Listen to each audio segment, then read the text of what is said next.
ces livres-là, il nous faut cette formation. Amen. Amen. Hier, on a entamé un peu légèrement afin de faire comprendre certains points très saillants à chaque personne. Mais ce qu'on devait avoir hier, on n'a pas vu grandement. Amen. Voilà, donc je vais aller à l'essentiel parce qu'on n'a que cette soirée. Amen. Je vais prendre quelques grands livres. Comme je vous avais promis qu'on va faire quelques travaux en atelier. Amen. Au moins de 10 minutes. Amen. Et le aussi un exercice qu'on va faire un peu ensemble. Amen. Alléluia. Amen. C'est très important. Donc, on parlait de quoi? On parle d'un leader en bonne santé, c'est le succès de l'Église. Amen. Amen. Maintenant, ce qu'il est de savoir, c'est de définir qu'est-ce que c'est qu'un leader qui est malade. Voilà. Un leader malade, en quoi reconnaît-on qu'un leader est malade? Parce qu'on doit parler de sa bonne santé. Mais parlons d'abord du leader qui est malade. Quand est-ce qu'on dit un leader est malade? C'est ça qui est important. Amen.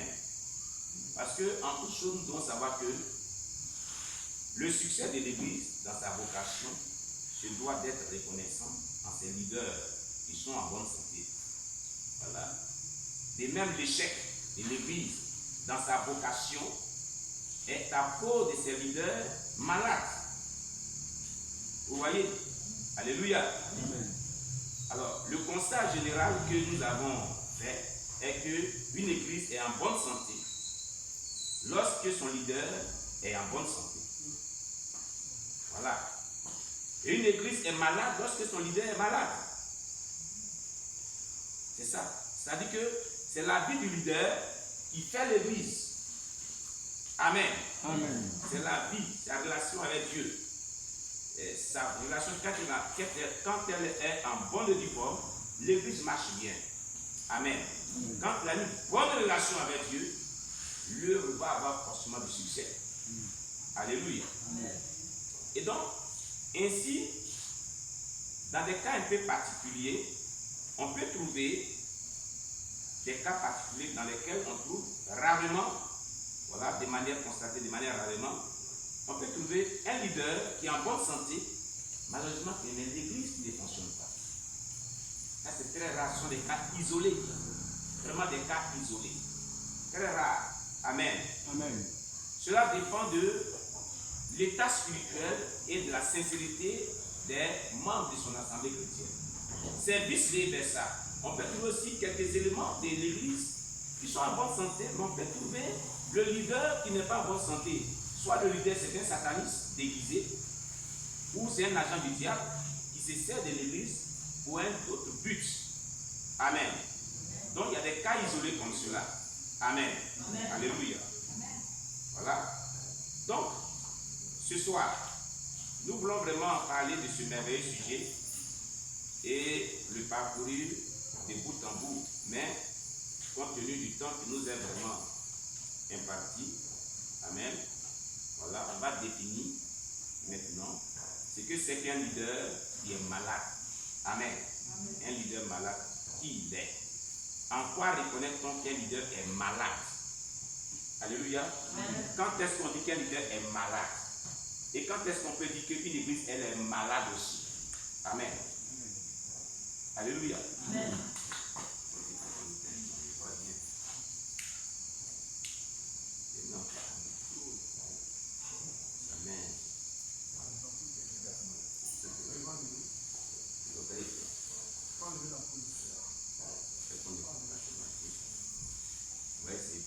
Amen.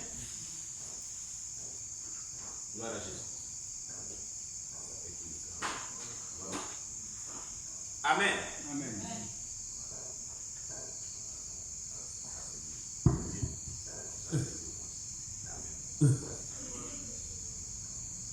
Alléluia. Amen. Donc quand est-ce que nous disons qu'un leader est malade? Qu'est-ce qui atteste qu'il est malade? Quelles sont les preuves qui prouvent que ce leader-là, il est malade? Merci. Alléluia. Amen. Le leader est malade. Un leader est malade lorsqu'il D'abord, premièrement, ne prie pas journalièrement et ne médite pas la parole de Dieu pour l'appliquer à sa propre vie. Ça, c'est le fondement de la maladie qu'il fait. Le fondement de la maladie qu'il fait est que ce dernier-là, il ne prie pas journalièrement, il ne médite pas la parole de Dieu. Amen. Il a perdu vraiment son culte personnel ou comment on appelle, sa dévotion personnelle. C'est une activité élémentaire que doit faire tout chrétien. Et lui qui est leader, il n'arrive plus à le faire. Voyez-vous ce que ça fait? Dieu recommande à tout chrétien d'avoir sa dévotion personnelle, son culte personnel. Et c'est le leader lui-même qui n'arrive plus à faire son culte personnel. C'est un problème. Amen. Amen. Ceci est défini dans Josué 1, verset 6 à 8. Josué 1, verset 6 à 8. Psaume 1, verset 1 à 4. Et Esdras, chapitre 7, verset 10. Josué, chapitre 1, verset 6 à 8. Psaume, chapitre 1, verset 1 à 4. Esdras, chapitre 7, verset 10. Nous allons demander à quelqu'un de nous lire ces 3 personnes, pour qu'on aille un peu vite, parce qu'on a beaucoup de choses à dire. Première personne, nous cherche Josué, chapitre 1, verset 6 à 8. Deuxième personne, nous cherche Psaume 1, verset 1 à 4. Et troisième personne, nous cherche Esdras, chapitre 7, verset 10. Voilà. Là, voilà, on va aller comme ça pour aller plus vite. Donne le micro. Ah, d'accord. Amen. Non, c'est comme ça. Oui, Josué chapitre 1, 6 à 8. Verset 6 à 8. Fortifie-toi. Fortifie-toi. Et prends courage. Et prends courage. Car c'est toi qui mettras ce peuple en possession du pays que j'ai juré à leur père de leur donner. Car c'est toi qui mettras en possession de ce peuple, du pays que j'ai juré à leur père de leur donner. Fortifie-toi. Fortifie-toi. Seulement. Seulement. Et aie bon courage. Et aie bon courage. En agissant fidèlement selon toute la loi que Moïse, mon serviteur, t'a prescrite. En agissant selon toute la loi que Moïse, mon serviteur, t'a prescrite.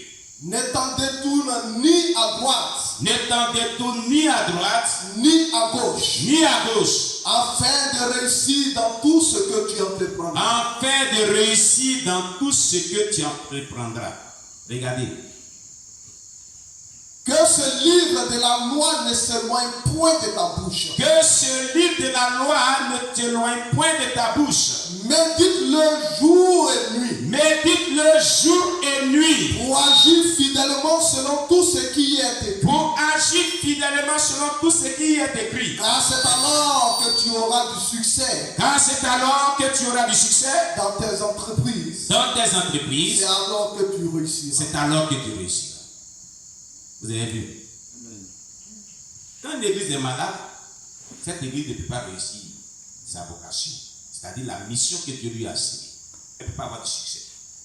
Quand un leader est malade, il ne peut pas réussir, il ne peut pas avoir de succès dans la vocation que Dieu lui a donnée. N'est-ce pas? Amen. Mais il est dit dans ce passage, le fondement de sa réussite est basé sur son culte personnel.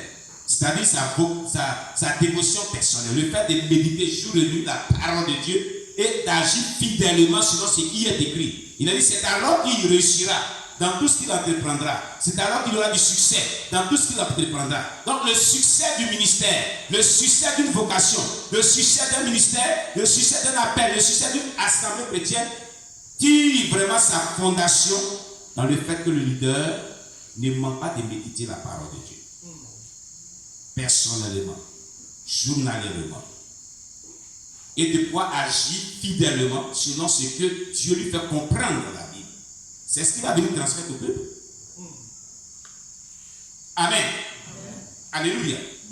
Aussi, les fidèles doivent aussi faire la même chose. Si le leader le fait, l'onction descendra sur le peuple. La Bible déclare que l'huile du Koussi Aaron descend sur le peuple. Amen. Parce que l'on ne veuve pas, une église évolue selon la dimension spirituelle de son leader. Une église évolue selon la relation que son leader a avec Dieu. Selon le type de consécration qu'on retrouve dans la vie du leader. Vous allez voir que quand le leader a du plaisir à pouvoir se consacrer pour que son ministère soit utilisé dans les révélations, dans les prophéties, dans les visions, l'église doit avoir dans l'église plusieurs membres qui manifestent le don de révélation, le don de vision, le don de prophétie. Selon le type de consécration que vous avez, c'est ce qui se manifestera dans votre assemblée chrétienne. Vous comprenez? Quand Paul dit dans le Galates chapitre 6, je crois, c'est qu'un homme aura semé, il le moissonnera aussi. Si tu sèmes la chair, tu moissonneras la chair et la corruption. Mais celui qui sèmera de l'esprit, moissonnera de l'esprit. Donc, si vous sémez dans vos consécrations, vraiment la capacité d'avoir une onction pour la délivrance, vous allez voir que Dieu va vous utiliser dans la délivrance, dans le domaine de la délivrance, typiquement. Vous allez voir que des personnes qui viendront vers vous, ce sont des personnes qui ont des problèmes qui nécessitent la délivrance. Ils viendront seulement dans cette assemblée. Et cette assemblée chrétienne, Dieu les utilisera seulement dans ce domaine. Pourquoi? Parce que c'est ce que le leader, il prend comme consécration. C'est tout. Dieu dirige chaque croyant chrétien là où il y a le besoin qui se ressent dans la vie des gens qui recherchent ce besoin. Quelqu'un me comprend bien? Quelqu'un me comprend bien? Mais nous développons ce thème-là plus puissamment dans nos études, dans ce qu'on appelle l'onction du Saint-Esprit, dans les moindres détails. On a un livre qu'on appelle l'onction du Saint-Esprit où on parle de tout ça. Maintenant, pour mieux comprendre cela, nous voulons inviter nos bien-aimés à s'inscrire. Là, vous allez avoir tous les dérouages, tous les détails. Cette soirée, on ne peut pas tout dire. Vous voyez, c'est un peu limité. Voilà un peu le problème. Amen. Voilà. Je vais dire encore quelque chose. Par exemple, quand un homme de Dieu, un leader, prend la peine pour focaliser son ministère sur la vie de prière, la vie de jeûne, la vie de prière, la vie de jeûne, pour des signes, miracles, prodiges et être efficace dans l'évangélisation, vous allez voir que toute l'assemblée est portée sur l'évangélisation. Les signes et les miracles ont accompagné les membres de l'église. Amen. C'est ce que tu prends comme consécration, c'est ce qui suit ton assemblée, c'est ce qui se manifeste dans l'assemblée. C'est pourquoi plusieurs assemblées chrétiennes sont différenciées par le type de consécration et les résultats de la consécration qui a son leader. Vous pouvez trouver que les assemblées chrétiennes sont tellement focalisées dans l'évangélisation, l'encadrement des gens de l'évangile. Et puis il manque quelque part la puissante onction. Il y a que l'assemblée USO. Et eux-mêmes ils attaquent l'onction. C'est un problème. Vous voyez? Et c'est une église qui est versée dans les Saintes Écritures. Même s'il y a quelques nuances doctrinaux quelque part. Amen. Voilà. Vous voyez? Donc c'est un peu ça. Alléluia. Amen. Donc, premièrement, le fondement de la maladie, c'est qu'il ne prie pas, il ne médite pas journalièrement. Il a dit que c'est ainsi que tu réussiras, c'est ainsi que tu auras du succès dans tout ce que tu entreprendras. Mais quelle était l'entreprise principale de Josué? C'était de conduire le peuple dans Canaan. C'était de réussir à sa vocation. Dieu est en train de dire que le fondement de ta vocation, de la réussite, le secret de la réussite de ta vocation, de ton ministère, de ton appel, repose sur la méditation et la prière et du fait que tout ce que tu vas comprendre dans cette méditation, tu vas le mettre en pratique, tu auras du succès. Ça s'applique à tout ministère, tout appel. Comprenez cela. Amen. Amen. Alléluia. Amen. Second passage, qui avait pris? Somme chapitre 1, verset 1 à 4. Oui, vas-y, donne le micro, pasteur. Amen. Il y a dit troisième passage, c'était Esdras 7, verset 10. Quelqu'un peut prendre ça. Pourquoi on a été vite? On a beaucoup de choses à dire ce soir. Oui. Heureux l'homme qui ne marche pas selon le conseil des méchants, qui ne s'arrête pas sur la voie des pécheurs et qui ne s'assied pas en compagnie des moqueurs, mais qui trouve son plaisir dans la loi de l'Éternel et qui la médite jour et nuit.